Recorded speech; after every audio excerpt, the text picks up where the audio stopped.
Welcome to Startuprad.io, your podcast and YouTube blog covering the German startup scene with news, interviews, and live events. Welcome everybody, this is Joe from Startuprad.io, your startup podcast and YouTube blog from Germany. Once again from a cramped study in the times of COVID-19.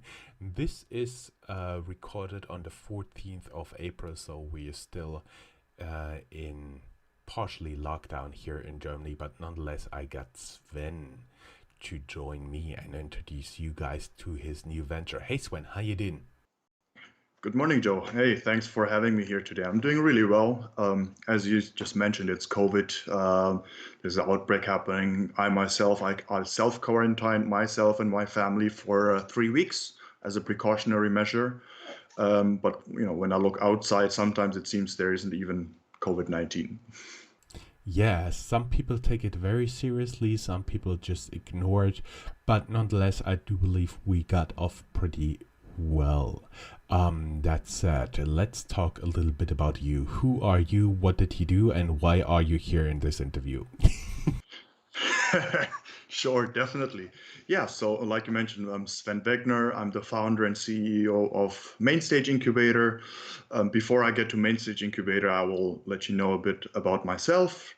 So I'm half Indian, half German. My mom is from India. I used to live for 8 years in India as well during my childhood.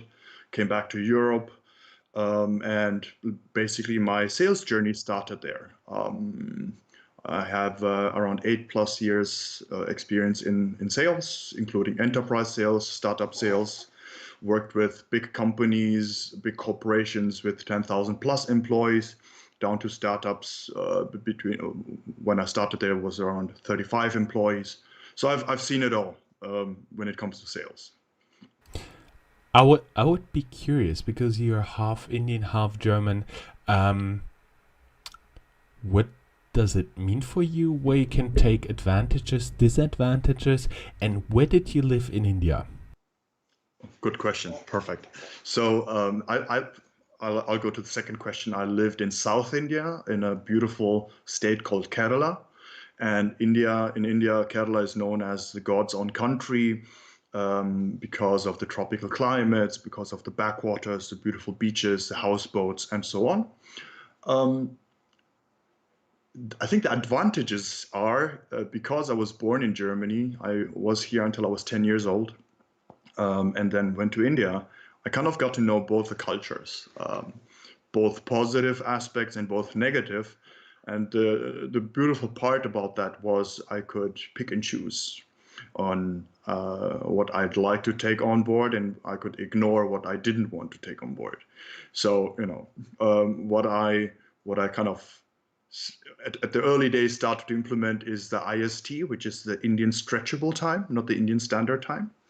But that's what you do in India. So, if you show up punctual somewhere, they will kind of look surprised. But in Germany, you need to be super punctual. So, you have these two different mindsets going on. And I've learned to switch off the Indian brain or sometimes the German brain. I would bet, for example, you choose to celebrate Christmas and Diwali. So I celebrate more of Christmas. So in South India, Diwali is not that celebrated as much as it is celebrated in North India. But I think it also depends on my religious background. Yeah. Mm-hmm. So you've been living in Germany and India. Isn't southern India where the food is very spicy? Yes. Okay, it would be a place for me. Maybe we should go for South India dinner one day. That said, you have been working with many companies. What has been your role, and how did it kind of train you, educate you to, or help you to achieve Mainstage Incubator? Because it's no small feat to go from a corporate job into your own venture. Definitely. So I started my sales journey with inside sales, and I started off with renewals with a medical company who got now acquired by Abbott.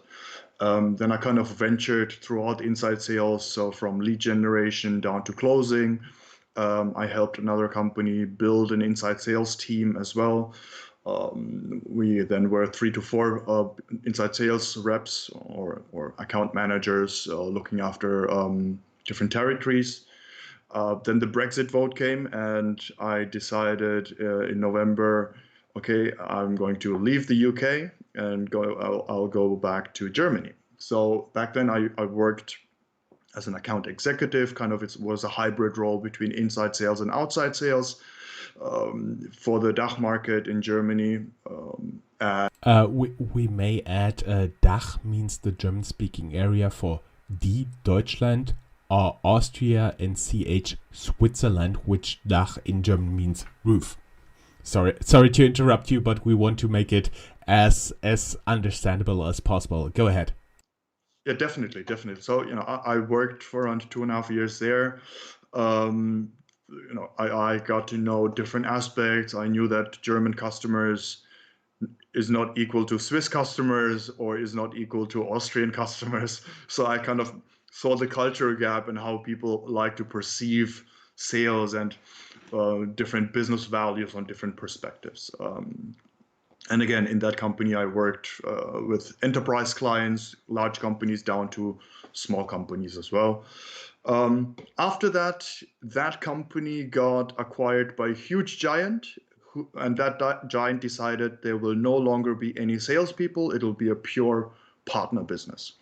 So all the salespeople were let go. And during that time, I then joined a startup. And I think you might know the founder as well. And so they're all into software quality, based in Frankfurt, really great platform. They've been on hyper growth as well. And there I was I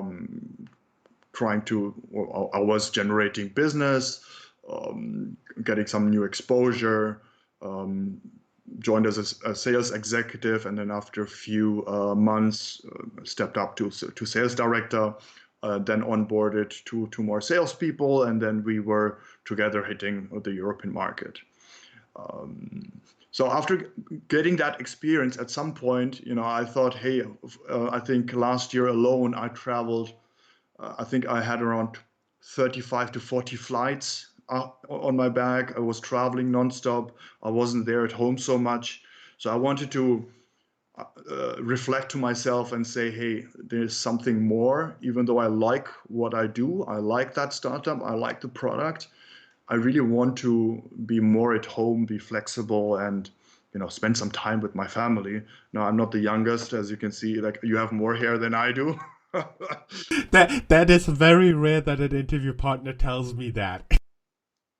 Exactly. So it's the stress. Oh no, by the way, but if I look like this, well, okay, but you've got more hair. It's okay. Where was I?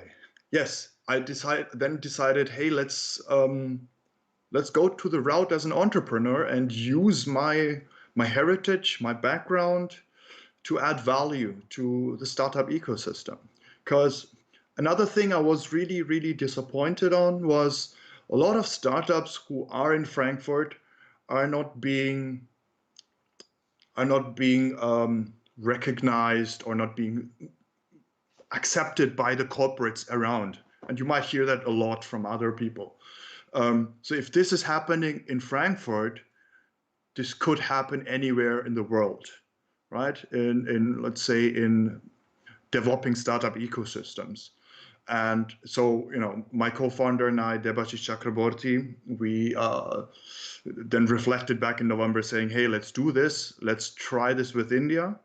And again, why India? Because I know how the Indian people think. I know how the German people think. My co-founder lives in Bangalore. He has been in the ecosystem for 10 years. He knows the startup scene there. And then we decided to kind of bring Mainstage Incubator alive. By the way, I love the name of your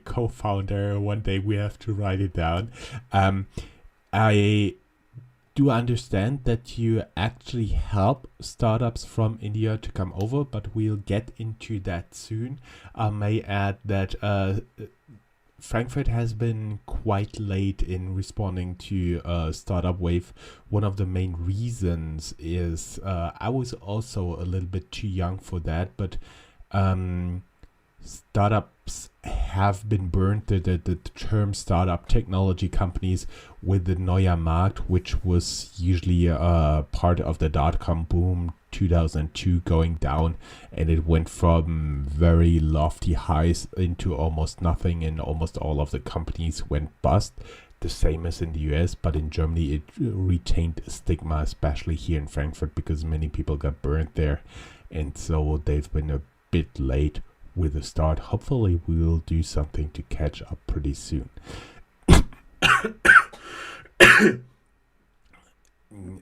Let's talk a little bit about Mainstage, what it is, and how it actually works to have a company on 2 continents and 2 different time zones.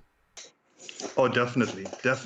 So, is there any specific, or maybe I'll just try with start with the distributed part, because that's a very interesting thing. Now, India during the winter is around 4.5 hours ahead, and now it's 3.5 hours. So it's a very funny game. When I wake up, my co-founder might have had a few more calls and so on. And even my wife complains, saying that, hey, Sven, the moment you wake up, before saying good morning to me, you call your co-founder and ask about the status and how his day has been, instead of saying, hey, honey, how was your night? Did you dream anything nice? Good morning. But that stopped now. But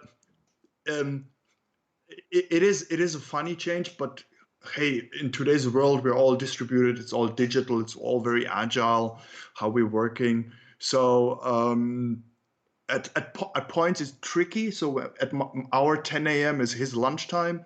So I'm like, hey, I've done this, and he's like, Sven, I'm having my lunch. Can we talk in half an hour, please? I really know that feeling. When I was working in China, my mother actually called me before she went to work, and that was also exactly my lunch break, because there was a 6, depending on the time zone here in Germany, 6 or 7 hour time difference. Oh, wow. Yes, definitely. Back to the original question. What is Mainstage Incubator? Yes, we started with India because we have the connections there. So we kind of did a pilot, and we called it. Let's just call it the term sales as a service. And you won't find that on LinkedIn. It's just a pilot. But what we tried doing is let's pick out a handful of startups from India and position them to European customers, especially German customers. Now, most of the time, the German customers said, hey, the technology is super cool. It's really great. But some of these startups, they need some coaching on how to present themselves. Presenting a solution in front of a German customer versus a US customer is totally different. And yes, there's a cultural gap, and hey, it's natural. And I'm not finger pointing or saying, hey, this is negative. It's just my observation and the feedback I received. Then that's where we kind of stimulated the additional fact, saying that, hey, before we introduce any startup from India or elsewhere to German or European customers, let's give them the basic presentation, not even ethics, but presentation hints, tips, and tricks on how they can have a good sales meeting and wrap up within a 30 minutes time slot. So we help them with culturalization workshops and trainings, how to run a good sales meeting. We look at their pitch decks. We sometimes reduce 50 deck slide down to 15 or 10 to make it more acceptable for German customers. We help with fundraising workshops. We look at product market fit strategies. And that's pretty much what we do. And where does the part Germany come in? Because so far it's like assistance to startups, which you could also do in India, right? Where does the part Germany, Europe, especially Frankfurt, comes in? Where does Germany come? So Mainstage Incubator being headquartered in Frankfurt, right? Our main goal is to help them with customer acquisition. And the customers could be in Germany or again the DACH region, which is Germany, Austria, Switzerland, but also then expand into Europe because we're all well connected. We have got our sales partners all over in Europe, in each country, to help generate more leads or customers for the startups. But the ultimate goal is to bring international startups physically into Germany and have them set up their roots / an office space in Germany. Why? Mrs. Merkel is saying for the past 2 years that we have a lack of talents or reduced number of talents. We need new innovation. We need more people. So that's also on a high level initiative, right? To help on the national economics. But on a lower level is, it's the bridge. So even though we started with a one directional bridge, we have identified few startups from Germany now who would like to scale their business and their solution in India.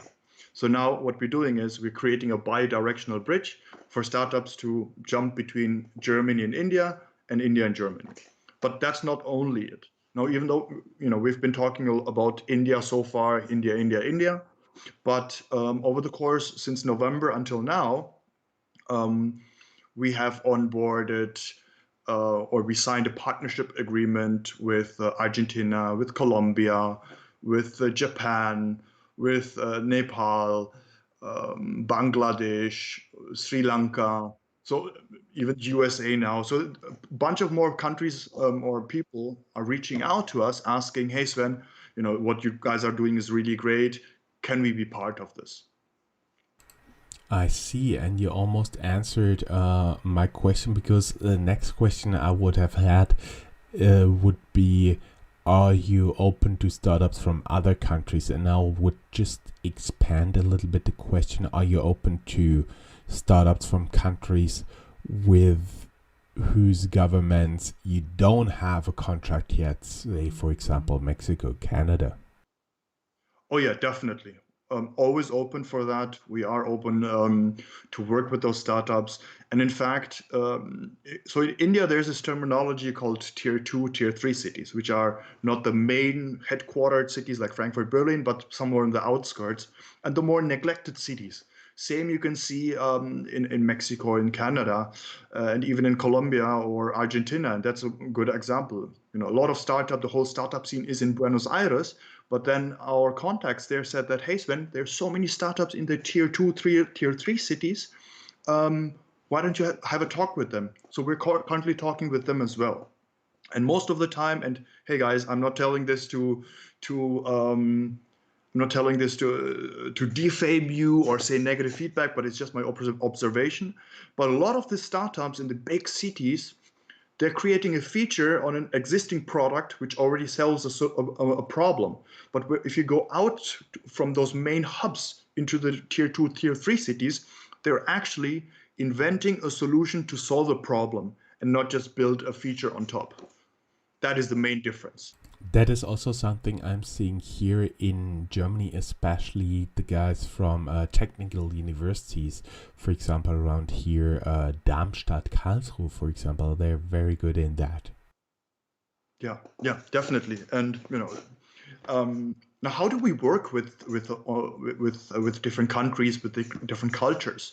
So what we do is we try to build partnerships on national levels, but on state levels, and then maybe on private sector levels. There's this thing called TBI in India. It's Technical Business Incubators, and they are mostly planted into universities, so that when students learn, they pass out, they are already very much involved with entrepreneurship. So we've partnered up with most of them. So Debashish and I, we are also mentors and part of the TBIs. We've signed partnership agreements. When we go to India, we visit them, we do workshops with them, we talk about entrepreneurship, we identify maybe a few cool startups who we can bring over. And a perfect example, I was in Sikkim, and Sikkim is a state which is being neglected by India. It's on the northern part of India.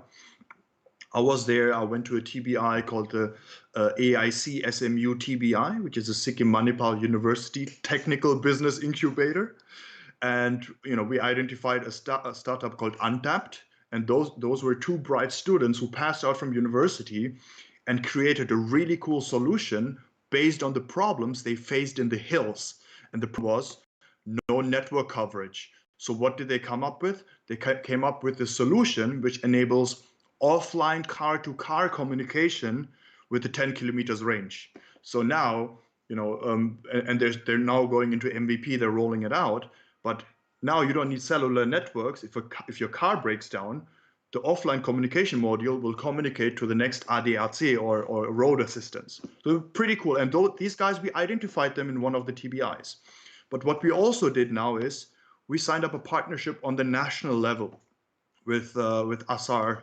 And what they do is they are directly associated with Mr. Narendra Modi. They are from the office there, and even our contact, he reports there. And our contact's mission is to build a new India based on the values and the constitution of India. And there's a lot of movement going on. So that's only one part. Same we do in Argentina. In Argentina, we're currently talking to AHK Argentinian. We're talking to a few other organizations with government incubators as well to tie up that partnership. No, totally fine. You should talk a lot. I was just writing down something because ADAC, it's also very German reference. It's for the Americans, it's AAA. It's the association. If you're a member, they help you when your car breaks down. That said, how would it actually work? For example, let's take for example a startup from Australia just reached out recently to me. How would they get into Mainstage Incubator? What should those guys do to reach out to you to apply to get in your program? Definitely. So it's very simple. If you know them, then you can give me an introduction, and I think we can save us the hassle. Or they could just go to www.mainstage-incubator.com. Our whole program is listed there. So our mission statement, which is enabling startups to scale 10 times faster into the market. Then it's all in there about what we do, our culture. We then talk a little bit also about our Launchpad program, which is split into 4 pieces. Pre-incubation is more for early stage startups, who are just between ideation and prototyping. We help them with mentoring, with fundraising support, and so on. And then we go to the actual fun part, which is a virtual launchpad part. And the virtual launchpad part is where we help them find product market fit. We help them with the first proof of concepts, at least 3, get them some customers in. And I always tell the customers, hey, to the startups, if you already have a few good customers, then you don't need to give away your equity, because you don't need to do fundraising anymore, right? And then we go into scale up and so on. And at the very bottom, we outline our onboarding process. It looks a lot, but all this, I think up until the onboarding formalities, the first 4 steps, that can be done within a week or 2. But again, it's very simple. We have an apply as a startup button there. They can fill out a form, write a bit about themselves. But we are on LinkedIn. We're all digital nerds. I like LinkedIn. If anybody wants to reach out, they're more than happy to reach out to me on LinkedIn or my co-founder. And happy to talk about that. For everybody who'd like to learn more, we just talked about a website and LinkedIn. If you go down here, wherever you're listening or viewing this, go down here in the show notes. There is a link to our blog post, and in the blog post you'll find the LinkedIn profile, you'll find the website, and so on and so forth. And we make this for a simple reason, because if ever anything changes, we only have one spot where we need to change it, and not thousands of different places where we would need to change something.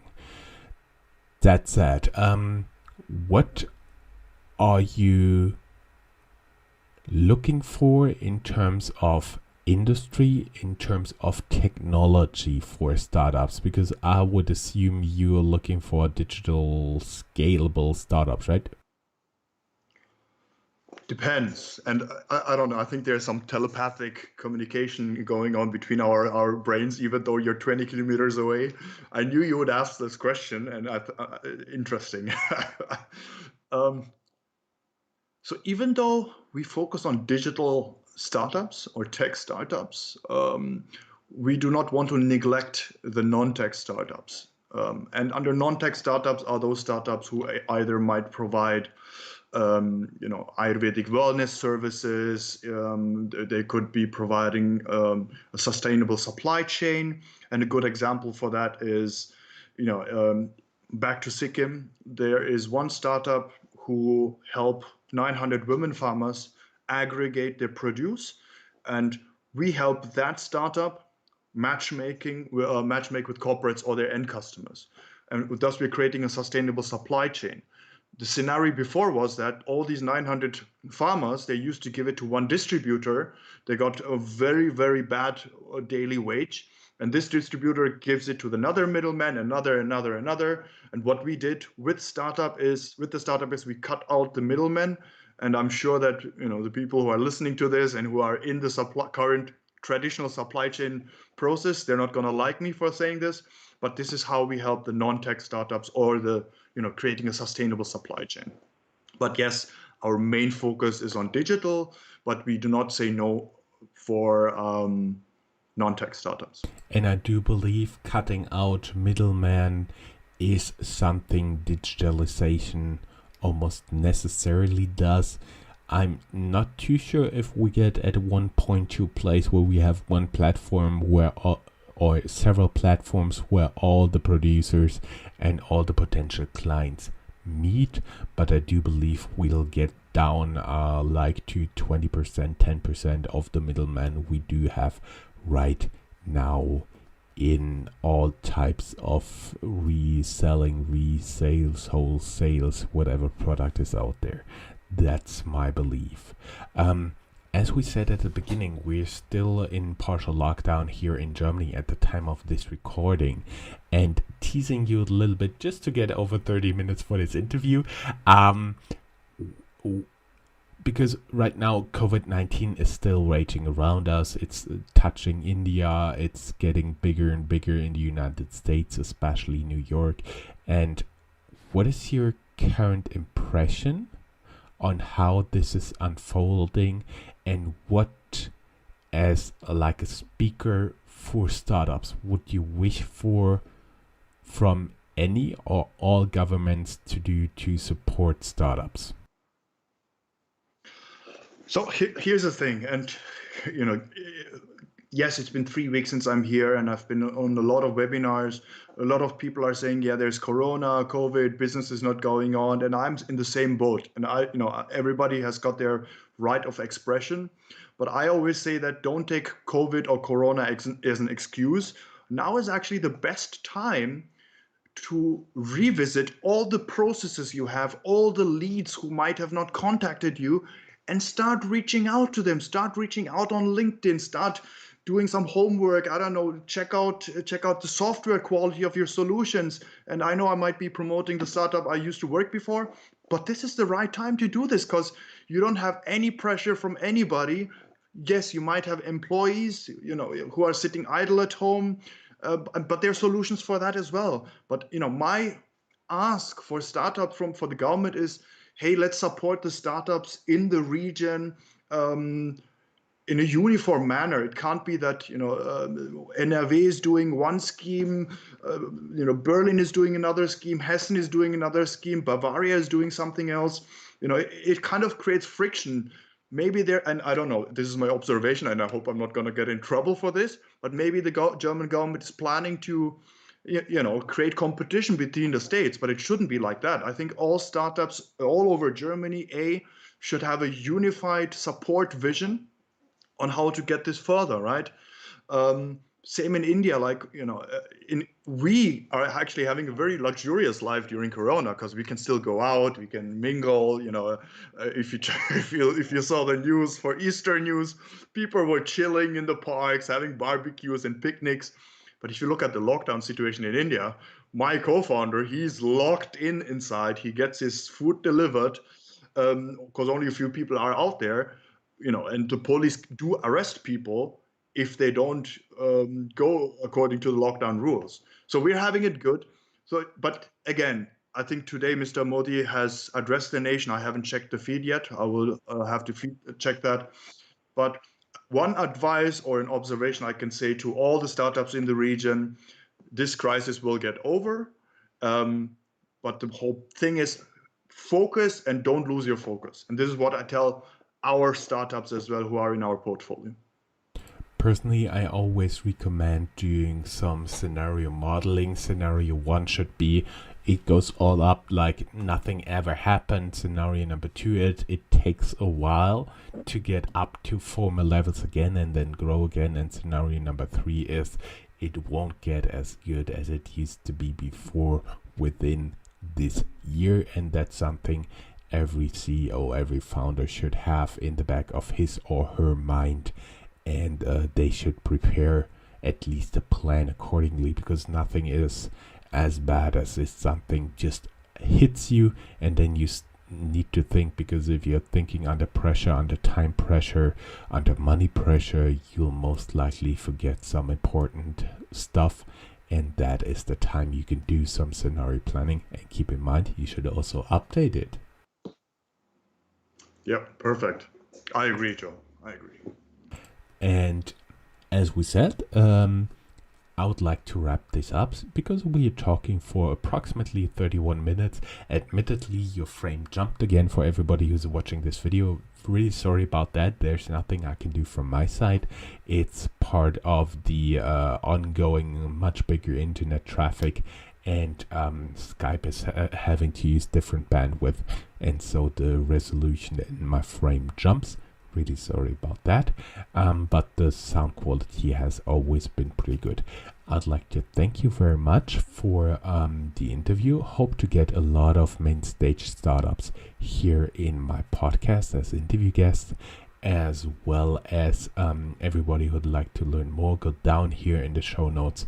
You can apply straight from their website, and we'll have the link for you for the application down here. Thank you very much for being my guest despite COVID-19, and hope to see you soon again. Hey, Joe, thank you very much. It's been a great pleasure talking to you as always. Really looking forward to the end of this COVID, so we can go and have an apple or a beer.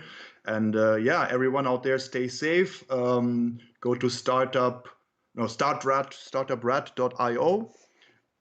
Check out the broadcast, check out the other stuff Jörn or Joe has. He's on Spotify, all those other channels out there. Have a look, subscribe, keep track of it, keep comment, keep sharing this. So Joe's initiative is really cool. He's the only English-speaking startup podcast in the region. He covers 85% of the region, so he's a very well-connected person. Do subscribe. Thank you. Thank you very much. Bye-bye. Bye. That's all, folks. Find more news, streams, events, and interviews at www.startuprad.io. Remember, sharing is caring.